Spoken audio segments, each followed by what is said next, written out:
ಹಳೆಯ ಚಿನ್ನದ ಒಡವೆನ ಅಧಿಕ ಬೆಲೆಗೆ ಮಾರಬೇಕೆ? ಅಂದ್ರೆ ಆಟಿಕಾಗೆ ಕಾಲ್ ಮಾಡಿ 8880 ಅಟ್ಟಿಕಾ ಗೋಲ್ಡ್ ಕಂಪನಿ.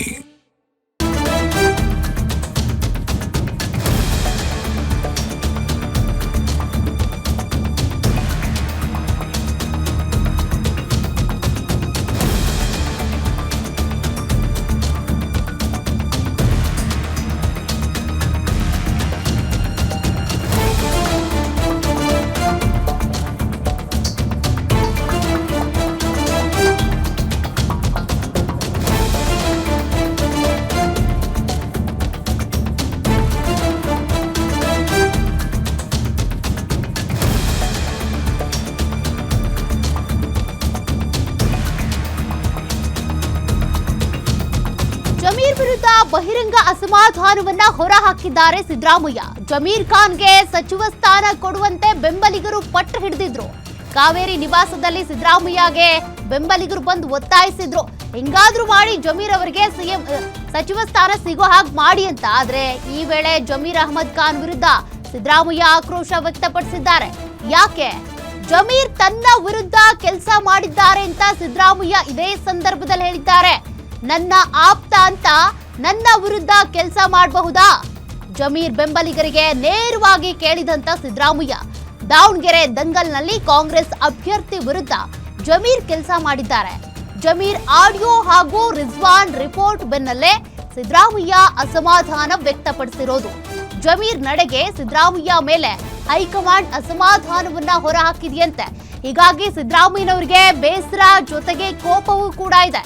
ಹಾಗಾಗಿನೇ ಜಮೀರ್ಗೆ ಸಚಿವ ಸ್ಥಾನ ಕೊಡಿಸಿ ಅಂತ ಬೆಂಬಲಿಗರು ಕಾವೇರಿ ನಿವಾಸಕ್ಕೆ ಹೋದ ಸಂದರ್ಭದಲ್ಲಿ ಸಿದ್ದರಾಮಯ್ಯನವರು ಬಹಿರಂಗವಾಗಿನೇ ಬೇಸರ ಆಕ್ರೋಶವನ್ನ ಹೊರಹಾಕಿದ್ದಾರೆ. ನನ್ನ ವಿರುದ್ಧ ಯಾರು ಕೆಲಸ ಮಾಡಿದ್ದಾರೋ ಅವ್ರಿಗೆ ನಾನು ಸಚಿವ ಸ್ಥಾನ ಕೊಡಿಸೋದಕ್ಕಾಗತ್ತಾ? ಜೊತೆಗೆ ಆಪ್ತರು ಅಂದ ಮಾತ್ರಕ್ಕೆ ನನ್ನ ವಿರುದ್ಧ ಕೆಲಸ ಮಾಡಬಹುದಾ?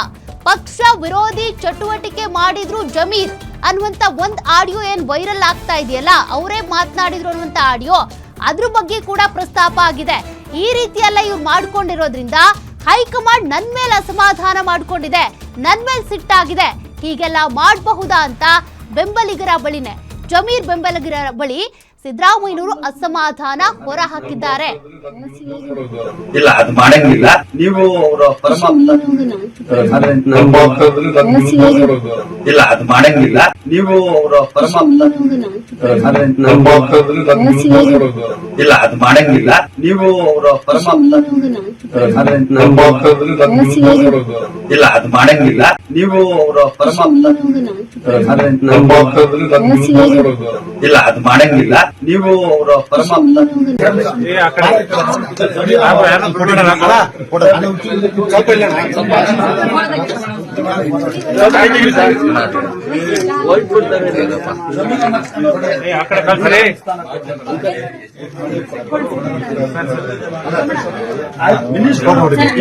ನನ್ನ ಇನ್ಸ್ಪಿರೇಷನ್, ನಾನು ಒಂದ್ಸತಿ ಫೋಟೋ ತಗೊಳ್ಲೇಬೇಕಣ್ಣ, ತೆಗಿಯಕ್ಕಾಗಲ್ಲ. ನನಗೆ ಇನ್ಸ್ಪಿರೇಷನ್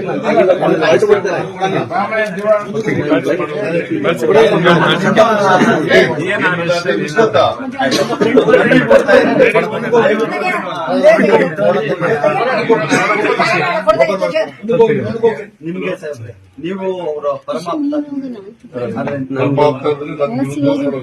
ಇಲ್ಲ, ಅದು ಮಾಡಂಗಿಲ್ಲ. ತಿದ್ದಿ ಹೇಳಿ.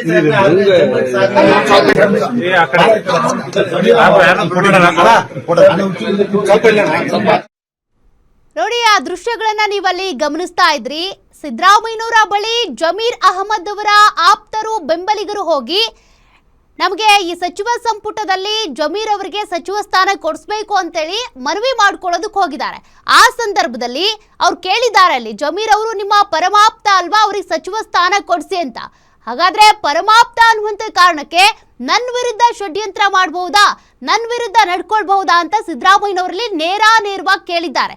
ಇಲ್ಲಿ ಷಡ್ಯಂತ್ರ ಅಂತ ಮಾತ್ರಕ್ಕೆ ಯಾವ ರೀತಿ ಅಂತ ಬಂದ್ರೆ ಅಲ್ಲಿ ಪಕ್ಷದ ವಿರುದ್ಧ ಯಾರೇ ಚಟುವಟಿಕೆಗಳನ್ನ ನಡೆಸಿದ್ರು ಕೂಡ ಹೈಕಮಾಂಡ್ ಅವರ ವಿರುದ್ಧ ಕ್ರಮವನ್ನ ತೆಗೆದುಕೊಳ್ಳುತ್ತೆ.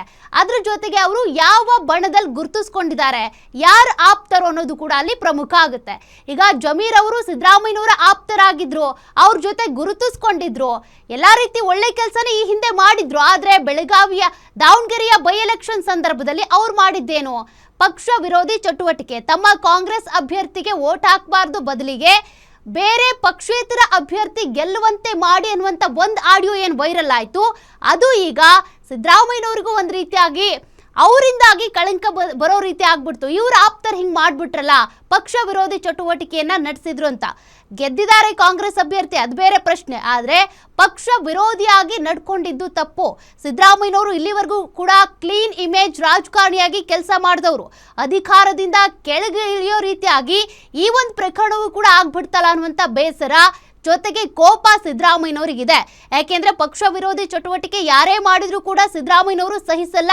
ಅದು ಅವರ ಆಪ್ತ ಆಗಿರುವಂತ KN ರಾಜಣ್ಣ ಇರ್ಬೋದು, ಅವರು ಕೂಡ ರಾಹುಲ್ ಗಾಂಧಿ ಅವರ ವಿರುದ್ಧ ಹೇಳಿಕೆ ಕೊಟ್ಟಂತ ಸಂದರ್ಭದಲ್ಲಿ ಯಾವ ರೀತಿಯಾಗಿ ಸಚಿವ ಸಂಪುಟದಿಂದನೇ ಕಿಕ್ಔಟ್ ಆದ್ರೂ ಗಮನಿಸಿದ್ರೆ, ನಾಗೇಂದ್ರ ಅವರು ಕೂಡ ರಾಜೀನಾಮೆ ಕೊಡೋ ಹಾಗಾಯ್ತು. ಈಗ ಜಮೀರ್ ಅವರು ಆಪ್ತರು ಅಂತ ಗುರುತಿಸ್ಕೊಂಡಿದ್ರು, ಅವರೇ ಹಿಂಗ್ ಮಾಡ್ಬಿಟ್ರಲ್ಲ ಅನ್ನುವಂತ ಬೇಸರ ಜೊತೆಗೆ ಅವ್ರಿಗೆ ಸಚಿವ ಸ್ಥಾನ ಕೊಡ್ಸಿ ಅಂತೇಳಿ ಯಾರು ಬೆಂಬಲಿಗರು ಕೇಳೋದಕ್ಕೆ ಬಂದ್ರಲ್ಲ, ಅವ್ರ ಹತ್ರ ಇದನ್ನ ಕೇಳಿದ್ದಾರೆ. ಸರಿಯಪ್ಪ, ಜಮೀರ್ ಪರಮಾಪ್ತನೇ ಆಗಿದ್ದ, ಹಂಗಂತ ನನ್ನ ವಿರುದ್ಧ ಅಥವಾ ಪಕ್ಷದ ವಿರುದ್ಧ ಚಟುವಟಿಕೆಗಳನ್ನ ನಡೆಸಬಹುದಾ ಅಂತ ಸಿದ್ದರಾಮಯ್ಯನವರು ಇಲ್ಲಿ ಕೇಳಿದ್ದಾರೆ. ಹಂಗಾದ್ರೆ ಈ ಒಂದು ಪ್ರಕರಣವೂ ಕೂಡ ಸಿದ್ದರಾಮಯ್ಯನವರ ರಾಜೀನಾಮೆ ಕಾರಣ ಆಗ್ಬಿಡ್ತಾ? ಜಮೀರ್ ನಡೆಯಿಂದಲೇ ಸಿದ್ದರಾಮಯ್ಯಗೆ ಕೆಟ್ಟ ಹೆಸರು ಅನ್ನುವಂತ ಆರೋಪ ಇಲ್ಲಿ ಕೇಳಿ ಬರ್ತಾ ಇದೆ. ದಾವಣಗೆರೆ ದಂಗಲ್ನಲ್ಲಿ ಕಾಂಗ್ರೆಸ್ ವಿರುದ್ಧ ಇದ್ದಂತ ಜಮೀರ್ ಸಿದ್ದರಾಮಯ್ಯ ಪರಮಾಪ್ತನ ನಡೆಗೆ ಹೈಕಮಾಂಡ್ ಕೂಡ ಬೇಸರ ಹೊರ ಹಾಕಿದೆಯಂತೆ.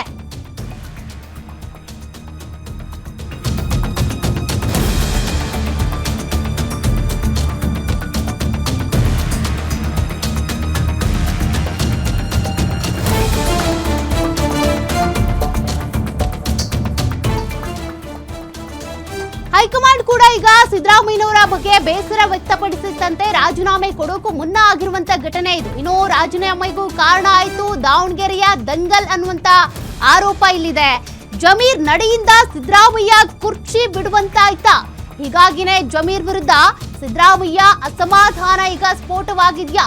DK ಕ್ಯಾಬಿನೆಟ್ ನಲ್ಲಿ ಜಮೀರ್ಗೆ ಸಚಿವ ಸ್ಥಾನ ಬಹುತೇಕ ಡೌಟ್. ಜಮೀರ್ಗೆ ಈ ಸಿದ್ದು ಈಗ ಬೆಂಬಲ ಕೂಡ ಕೊಡ್ತಾ ಇಲ್ಲ, DK ಶಿವಕುಮಾರ್ ಬಲಾನೂ ಇಲ್ಲ. ಹಾಗಾಗಿ ಜಮೀರ್ಗೆ ಸಚಿವ ಸ್ಥಾನ ಡೌಟ್. ಇದ್ರ ಬಗ್ಗೆ ಮತ್ತಷ್ಟು ಡೀಟೇಲ್ಸ್ ಕೊಡ್ತಾರೆ ನಮ್ಮ political bureau head Maruti Pavagada. Maruti, ನಾವಿಲ್ಲಿ ಗಮನಿಸ್ತಾ ಇದ್ದೀವಿ, ಜಮೀರ್ ಮತ್ತೆ ಸಿದ್ದರಾಮಯ್ಯ ಇಬ್ರು ಕೂಡ ಆಪ್ತರೇ ನಿಜ, ಹಂಗಂತ ಪಕ್ಷ ವಿರೋಧಿ ಚಟುವಟಿಕೆ ಮಾಡಿದ್ರೆ ಯಾವತ್ತೂ ಕೂಡ ಸಿದ್ದರಾಮಯ್ಯನವ್ರು ಸಹಿಸಿದವರೇ ಅಲ್ಲ. ಪಕ್ಷ ವಿರೋಧಿ ಚಟುವಟಿಕೆ ಮಾಡಿದ್ದು ಕೂಡ ಜಮೀರ್ ಅವರ ಈ ನಡೆ ಕೂಡ ಸಿದ್ದರಾಮಯ್ಯನವರು ರಾಜೀನಾಮೆ ಕೊಡೋದಕ್ಕೆ ಕಾರಣ ಆಗ್ಬಿಡ್ತಾ? ಯಾಕಿಷ್ಟು ಬೇಸರ ವ್ಯಕ್ತಪಡಿಸಿದ್ರು ಸಿದ್ದರಾಮಯ್ಯ ಅಂತ?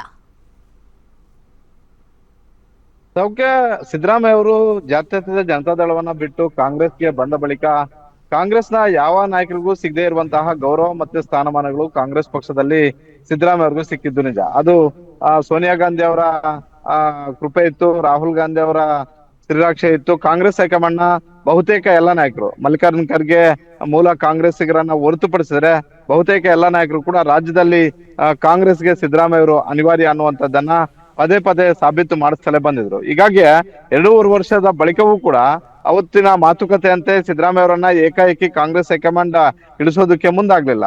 ರಾಜ್ಯದಲ್ಲಿ ಸಿದ್ದರಾಮಯ್ಯ ಅವರ ವರ್ಚಸ್ಸಿದೆ, ಸಿದ್ದರಾಮಯ್ಯ ಅವರ ಬೆನ್ನಿಗೆ ದೊಡ್ಡ ವೋಟ್ ಬ್ಯಾಂಕ್ ಇದೆ. ನಾವು ಸಿದ್ದರಾಮಯ್ಯ ಅವರನ್ನ ಡಿಸ್ಟರ್ಬ್ ಮಾಡಿದ್ರೆ ಅದು ಪಕ್ಷಕ್ಕೆ ನೇರವಾದಂತಹ ಒಂದು ಪರಿಣಾಮಗಳು ಆಗಬಹುದು ಅನ್ನುವಂತ ಒಂದು ಆತಂಕ ರಾಹುಲ್ ಗಾಂಧಿ ಅವ್ರಿಗೆ ಇತ್ತು, ಸೋನಿಯಾ ಗಾಂಧಿ ಅವ್ರಿಗೆ ಇತ್ತು, ಕಾಂಗ್ರೆಸ್ ಹೈಕಮಾಂಡ್ ಅಂಗಳದಲ್ಲಿರುವಂತಹ ಹಲವು ನಾಯಕರಿಗೆ ಇದ್ದಿದ್ದು ನಿಜ. ಆದ್ರೆ ಈ ಮಧ್ಯದಲ್ಲಿ ಬಂದಂತಹ ದಾವಣಗೆರೆ ಹಾಗೂ ಬಾಗಲಕೋಟೆ ಚುನಾವಣೆ ಒಂದು ರೀತಿ ಸಿದ್ದರಾಮಯ್ಯ ಮತ್ತೆ DK ಶಿವಕುಮಾರ್ ಅವರಿಗೆ ಟಾಸ್ಕ್ ಆಗಿದ್ದು ನಿಜ. ಎರಡೂ ಕಡೆನೂ ಕೂಡ ಗೆಲ್ಲಲೇಬೇಕಾಗಿರುವಂತಹ ಒಂದು ಅನಿವಾರ್ಯ ಪರಿಸ್ಥಿತಿಯಲ್ಲಿ ಕಾಂಗ್ರೆಸ್ ಇತ್ತು. ಎರಡೂ ಕಡೆ ಹಿಂದೆ 2023ರಲ್ಲಿ ಗೆದ್ದಿದ್ದು ಕೂಡ ಕಾಂಗ್ರೆಸ್ ಶಾಸಕರೇ ಆಗಿದ್ರು. ಹೀಗಾಗಿ ಎರಡೂ ಚುನಾವಣೆ ಪ್ರತಿಷ್ಠೆ ಆಗಿ ತೆಗೆದುಕೊಂಡಿತ್ತು ಕಾಂಗ್ರೆಸ್ ಹೈಕಮಾಂಡ್. ಈ ನಡುವೆ ಮುಸ್ಲಿಂ ಸಮುದಾಯಕ್ಕೆ ಟಿಕೆಟ್ ಬೇಕು ಅನ್ನುವಂತ ಒಂದು ಒತ್ತಾಯ ಮೊದಲದಲ್ಲಿ ಕೇಳಿ ಬಂದಿದ್ದು ನಿಜ. ಅದು ಅವರು ವ್ಯಕ್ತಪಡಿಸಿದ್ದು ತಪ್ಪು ಅಂತ ಹೇಳೋದಕ್ಕೆ ಆಗೋದಿಲ್ಲ. ಆದ್ರೆ ಯಾವಾಗ ಕಾಂಗ್ರೆಸ್ ಹೈಕಮಾಂಡ್ ಒಬ್ಬ ಅಭ್ಯರ್ಥಿಯನ್ನ ಅಂತಿಮ ಮಾಡ್ತೋ ಆ ಅಭ್ಯರ್ಥಿಯ ಪರವಾಗಿ ಜಮೀರ್ ಅಹಮದ್ ಖಾನ್ ಅವರು ಕೆಲಸ ಮಾಡ್ಬೇಕಾಗಿತ್ತು. ಆದ್ರೆ ಜಮೀರ್ ಅಹಮದ್ ಖಾನ್ ಹಾಗೂ ಅವರ ಟೀಮ್ ಮಾತನಾಡಿದ್ದಾರೆ ಅನ್ನಲಾದಂತಹ ಒಂದು ಆಡಿಯೋ ಸಿದ್ದರಾಮಯ್ಯ ಅವರ ಕೈ ತಲುಪ್ತು, ಕಾಂಗ್ರೆಸ್ ಹೈಕಮಾಂಡ್ ಕೈ ತಲುಪ್ತು. ಅದಾದ ಬಳಿಕ ಸಿದ್ದರಾಮಯ್ಯ ಅವರ ಮೇಲೆ ಇದ್ದಂತಹ ವಿಶ್ವಾಸ ಒಂದು ರೀತಿ ಪ್ರಶ್ನೆಗೆ ಕಾರಣವಾಗಿತ್ತು ಕಾಂಗ್ರೆಸ್ ಹೈಕಮಾಂಡ್ ಮುಂದೆ. ಈ ಹಿನ್ನೆಲೆಯಲ್ಲೇ ಕಳೆದ 6-7 ತಿಂಗಳಿಂದಲೂ ಕೂಡ ಬಹಳಷ್ಟು ಸರ್ಕಸ್ ಮಾಡುತ್ತಿದ್ದಂತಹ ಕಾಂಗ್ರೆಸ್ ಹೈಕಮಾಂಡ್ ಸಿದ್ದರಾಮಯ್ಯ ಅವರನ್ನ ನೇರ ದೆಹಲಿಗೆ ಕರೆಸ್ಕೊಂಡು ಈ ಬಗ್ಗೆ ಚರ್ಚೆ ಮಾಡ್ತು. ಜಮೀರ್ ಅಹಮದ್ ಖಾನ್ ಅಂತವರು ನಮಗೆ ಬೇಕಾ ಅನ್ನುವಂತ ಒಂದು ಪ್ರಶ್ನೆಗಳನ್ನಿಡ್ತು. ಜೊತೆಗೆ ತಮ್ಮ ಅತ್ಯಾಪ್ತ ಈ ರೀತಿ ನಡ್ಕೊಂಡಿದ್ದು ಸರಿಯಾ ಅನ್ನುವಂತ ಒಂದು ಪ್ರಶ್ನೆಗಳನ್ನು ಕೂಡ ಇತ್ತು. ಅದಾದ ಬಳಿಕ ಸಿದ್ದರಾಮಯ್ಯ ಅವರು ರಾಜೀನಾಮೆಯನ್ನ ಕೊಟ್ಟಿದ್ದನ್ನು ಕೂಡ ನಾವು ನೋಡಿದ್ದೀವಿ. ಸಿದ್ದರಾಮಯ್ಯ ಅವರ ರಾಜೀನಾಮೆಗೆ ಕೇವಲ ಜಮೀರ್ ಅಹಮದ್ ಖಾನ್ ಕಾರಣ ಅಲ್ಲ ಅನ್ನೋದನ್ನ ನಾವು ಹೇಳಿದ್ರು ಕೂಡ ಸಿದ್ದರಾಮಯ್ಯ ಅವರ ವರ್ಚಸ್ಸು ಮತ್ತೆ ಸಿದ್ದರಾಮಯ್ಯ ಅವರ ಏನು ಹಿಡಿತಾ ಇತ್ತು ಕಾಂಗ್ರೆಸ್ ಹೈಕಮಾಂಡ್ ಅಂಗಳದಲ್ಲಿ ಅದು ಕಡಿಮೆ ಆಗೋದಕ್ಕೆ ಕಾಂಗ್ರೆಸ್ ಹೈಕಮಾಂಡ್ ಒಂದು ರೀತಿಯಲ್ಲಿ ಅನುಮಾನದ ದೃಷ್ಟಿಯಲ್ಲಿ ನೋಡೋದಕ್ಕೆ ಜಮೀರ್ ಅಹಮದ್ ಖಾನ್ ಪ್ರಕರಣ ಬಹಳಷ್ಟು ಪ್ರಮುಖ ಅಂತಾನೆ ಹೇಳ್ಬೋದು. ಈ ಹಿನ್ನೆಲೆಯಲ್ಲೇ ನಿನ್ನೆ ಜಮೀರ್ ಅಹಮದ್ ಖಾನ್ ಅವರ ಆಪ್ತರು ಹೋಗಿ ಜಮೀರ್ ಅಹಮದ್ ಖಾನ್ ಅವರಿಗೆ ಸಚಿವ ಸ್ಥಾನ ಕೊಡಿಸ್ಬೇಕು ಅನ್ನುವಂತ ಒಂದು ಒತ್ತಾಯವನ್ನ ಹೇಳಿದಾಗ ಈ ವಿಚಾರವನ್ನ ಮೆಲುಕಾಕುವಂತ ಒಂದು ಕೆಲಸ ಸಿದ್ದರಾಮಯ್ಯ ಅವರು ಹೇಳಿರುವಂತದ್ದು. ನನ್ನ ಆಪ್ತ ಅನ್ನೋ ಕಾರಣಕ್ಕೋಸ್ಕರ ನನ್ನ ವಿರುದ್ಧವೇ ಈ ರೀತಿ ಮಾಡಿದ್ರೆ ಅದು ಸರಿಯಾ ಅನ್ನುವಂತ ಒಂದು ಪ್ರಶ್ನೆಗಳನ್ನ ನೇರ ಅವರ ಆಪ್ತರಿಗೆ ಹೇಳಿ ಕಳಿಸಿದ್ದಾರೆ. ಒಟ್ಟಾರೆ ಸಿದ್ದರಾಮಯ್ಯ ಅವರ ಈ ಮಾತಿನಿಂದ ಬಹಳಷ್ಟು ಸ್ಪಷ್ಟವಾಗಿ ಗೊತ್ತಾಗ್ತಿರೋದು ಏನಂತ ಹೇಳಿದ್ರೆ 2.5 ವರ್ಷ ಏನು ಅಧಿಕಾರ ಹಂಚಿಕೆ ಸೂತ್ರ ಇದ್ರೂ ಕೂಡ ಸಿದ್ದರಾಮಯ್ಯ ಅವರನ್ನ ನೇರ ಹೇಳಿದ್ದು ನೇರ ಕೆಳಗಿಳಿಸಿದ್ದ ಕಾರಣ ಜಮೀರ್ ಅಹಮದ್ ಖಾನ್ ಅವರ ನಡೆ. ಜಮೀರ್ ಅಹಮದ್ ಖಾನ್ ಅವರು ಪಕ್ಷದ ಅಭ್ಯರ್ಥಿಯ ವಿರುದ್ಧ ನಡ್ಕೊಂಡಿದ್ದು, ಜಮೀರ್ ಅಹಮದ್ ಖಾನ್ ಅವರು ಸಿದ್ದರಾಮಯ್ಯ ಅವರ ಆಪ್ತರಾಗಿದ್ದೇ ಇಷ್ಟೆಲ್ಲ ಬೆಳವಣಿಗೆ ಆಗೋದಕ್ಕೂ ಕಾರಣ, ಇಷ್ಟೆಲ್ಲ ಸುಲಭವಾಗಿ ಸಿದ್ದರಾಮಯ್ಯ ಅವರನ್ನ ಆ ಸ್ಥಾನದಿಂದ ಕೆಳಗಿಳಿಸೋದಕ್ಕೆ ಕಾರಣವಾಯ್ತಾ ಅನ್ನುವಂತ ಒಂದು ಪ್ರಶ್ನೆಗಳು ಈ ಹೊತ್ತಲ್ಲಿ ಉತ್ಕೊಂಡಿರುವಂತದ್ದು. ಸೌಖ್ಯ. ಓಕೆ, ಥ್ಯಾಂಕ್ ಯು ಮಾರುತಿ ಡೀಟೇಲ್ಸ್ಗೆ. ಅಲ್ಲಿಗೆ ಜಮೀರ್ ಅವರ ನಡೆ ಅಫೆಕ್ಟ್ ಆಗಿದೆ ಅನ್ನೋದು ಕನ್ಫರ್ಮ್ ಆಯ್ತು.